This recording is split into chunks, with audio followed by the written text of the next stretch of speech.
Yes, there's so many opportunities, and I'll tell you this. The reason our future is very good is because we have competent, talented, smart people on our island.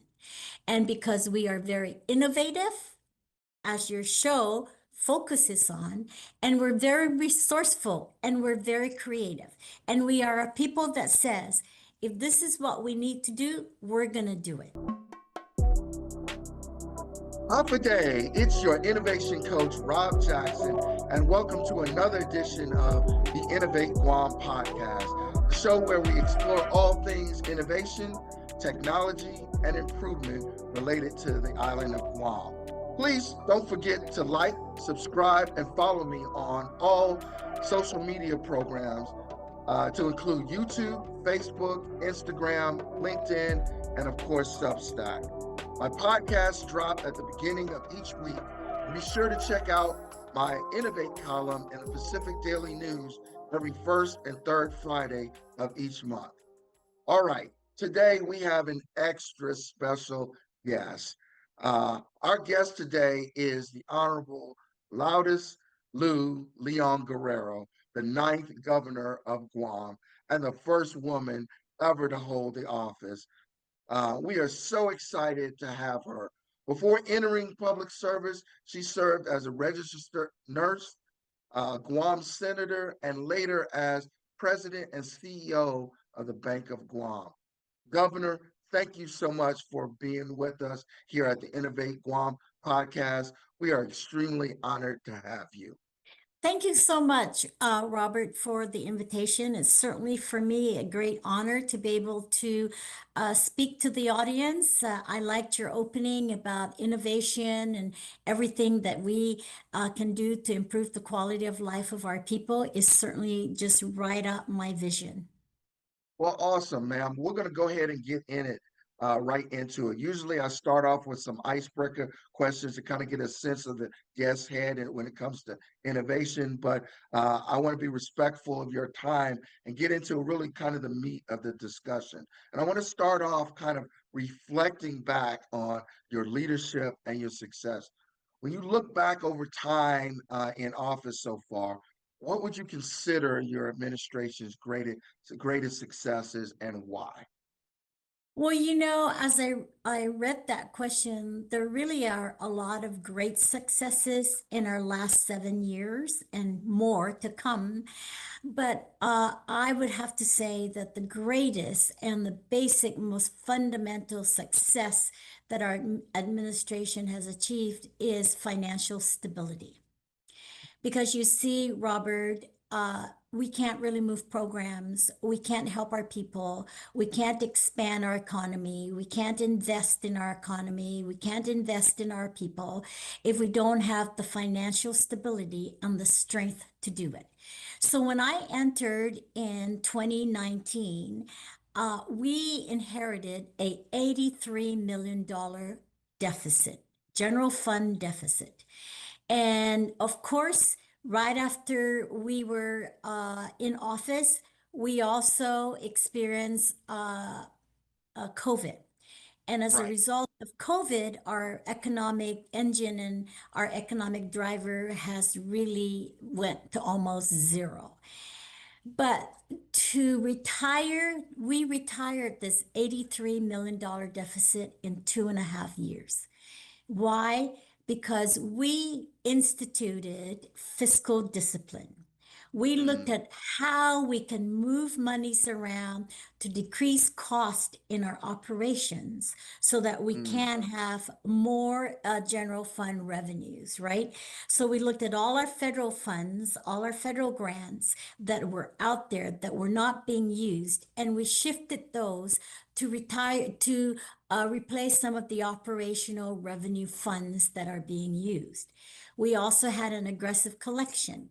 But more so, also, I have to say that, with the expansion and of the military increases here, We were able to get corporate income taxes up. We were able to get BPT taxes up from outside contractors, and construction was booming at the time, even during the pandemic. And we did not shut out the construction industry during the pandemic because I strategically decided that exposure was very minimal in the construction. So we continued them. And so to date, Robert, we have had 5 fiscal years off surpluses.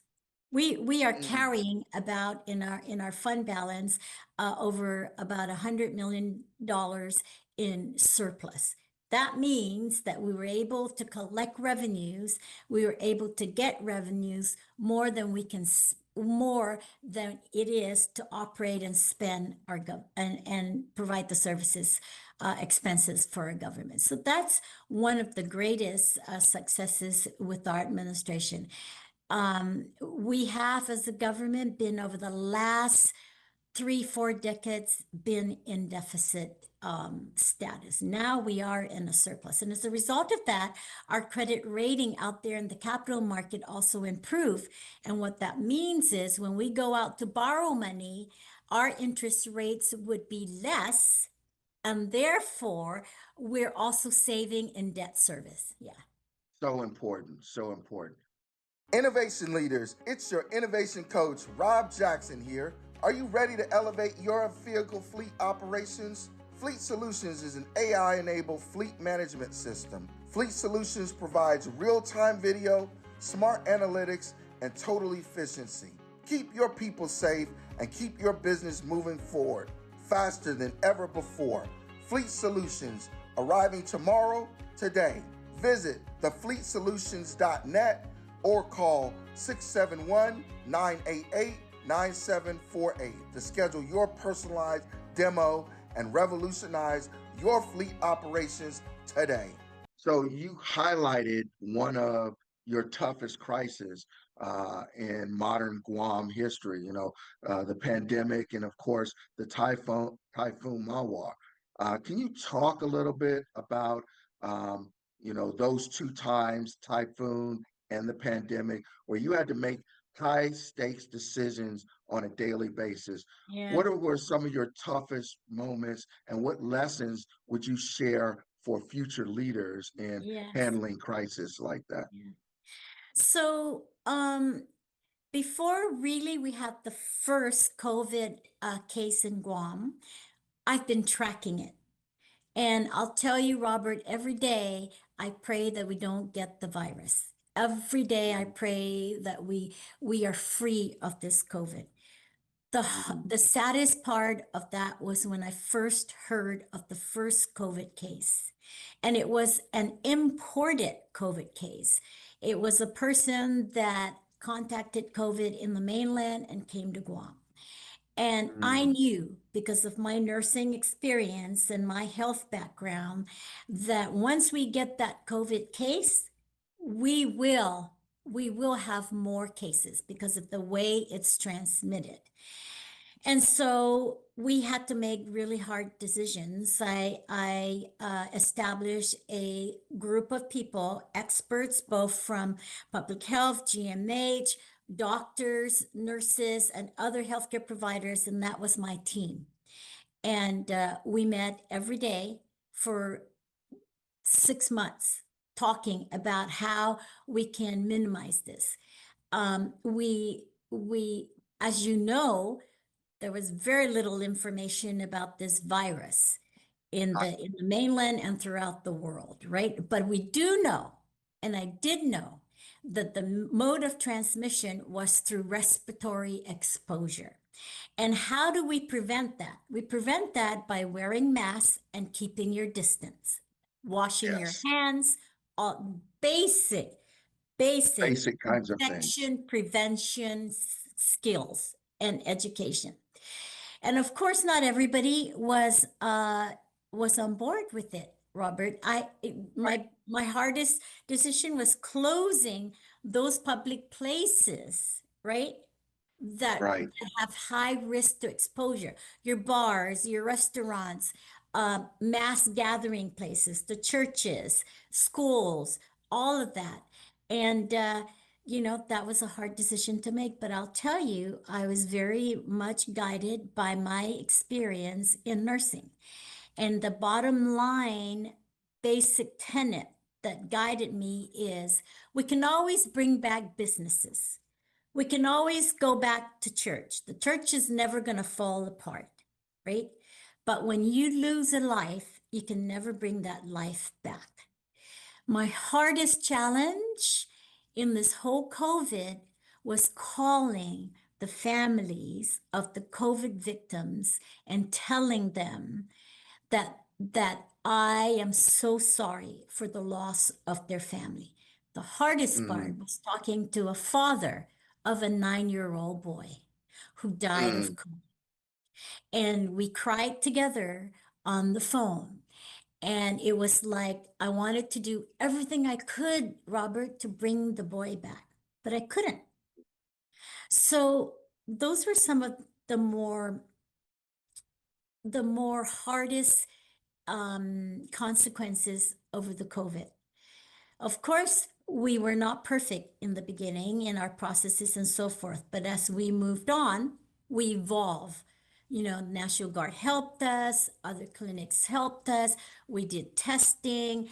When vaccinations came in, we were one of the first in the United States to start our vaccination programs. We were one of the first to reach a 92% vaccination rate. And I did not start lifting up the bans till I was sure that we were at least 90% vaccinated in our community. Because you see, if you're Yes, vaccinated, and even now, right, there's still COVID around, but when people get right. sick with COVID, they don't even know that they have COVID. But when they do get sick, they don't have to go to the hospital because of vaccination. There were the vaccination deniers and the mask deniers, but I was very focused, didn't have the detractors sway me either way, knowing from science and data that this is what we had to do. And our people cooperated. And I just want to thank the people of Guam that if it weren't for their cooperation, if it weren't for their support, we would have lost more than 479 hundred people. Robert, I made the decision that as soon as you land in Guam, you get quarantine. Quarantine. Yeah. And we paid for those quarantine times, no cost to the people. First, it was 14 days quarantine, then it was 10 days quarantine, then it was 7 days quarantine, then it was 5 days quarantine as we move forward and evolved in more knowledge and information, right? Hmm. But, and I know people were upset about it, but this was something that I needed to do, that our community needed to do to save lives. Because I was informed that if we didn't do anything very urgently and very drastic and very aggressive, right, that we could stand to lose 3,000 people. The last time Guam ever lost 3,000 people was during World War II. And I vowed to myself that I will do everything I humanly possibly can to protect the lives of our people. Ma'am, you really had a lot of leadership tests during your 2 terms in office, and there's so many things that I'd love to talk to you about. I'd love to talk to you more about Gamma and the Defense Forum and what you're trying to do with healthcare as well. But I know we're limited on time today. As we kind of wrap up and kind of look to the future, and you're ending your last term in office. What do you want every household in Guam to know about the opportunities ahead? Opportunities both economically, socially, and technologically. What do you see as the outgoing governor? Yeah. I see a great future ahead of us, Robert, for all of our people here. The job opportunities are immense here. we have more jobs than we have people to to be in those jobs. We're bringing in multi-diverse industries. We're bringing in additive manufacturing. I'm looking at pharmaceutical manufacturing. I'm talking to Taiwan to bring in aquaculture, to bring in data, and also advanced technology manufacturing, right? So Uh, exciting. Yes, there's so many opportunities, and I'll tell you this. The reason our future is very good is because we have competent, talented, smart people on our island. And because we are very innovative, as your show focuses on, and we're very resourceful and we're very creative. And we are a people that says, if this is what we need to do, we're going to do it. And the foresight, the commitment, and the dedication to lift the quality of life of our people is among all of us. And as we work together cooperatively, we can make so much of Guam a better life, safe, peace, and prosperity. Absolutely. Wow. I really appreciate you taking time out to be with us here on the Innovate Guam podcast, ma'am. I thank you for your incredible insights. I thank you for your incredible leadership. You've definitely been tested during your 2 years, I mean, your And two I'm still terms in here. office. I'm still here. And I love my job. I do. I really love my job. Thank you so much. I really appreciate our conversation today. Hopefully, maybe we'll have an opportunity to talk Yes. again later and more in depth on some of those other things that I talked about. To my Yeah. audience, thank you for tuning in to another episode of the Innovate Guam podcast. I hope you learned something today. I sure did. And I was really blessed to have our governor on. Remember to like, share, and subscribe, and follow me on all social media platforms, including Substack, and for more conversations on Guam's movers and shakers. Don't forget to check out my Innovate column on the Pacific Daily News, the first and third Friday of every month. And until next time, see you, and remember, whether you're at home or at work or at play, always innovate. Thank you so Yeah. much.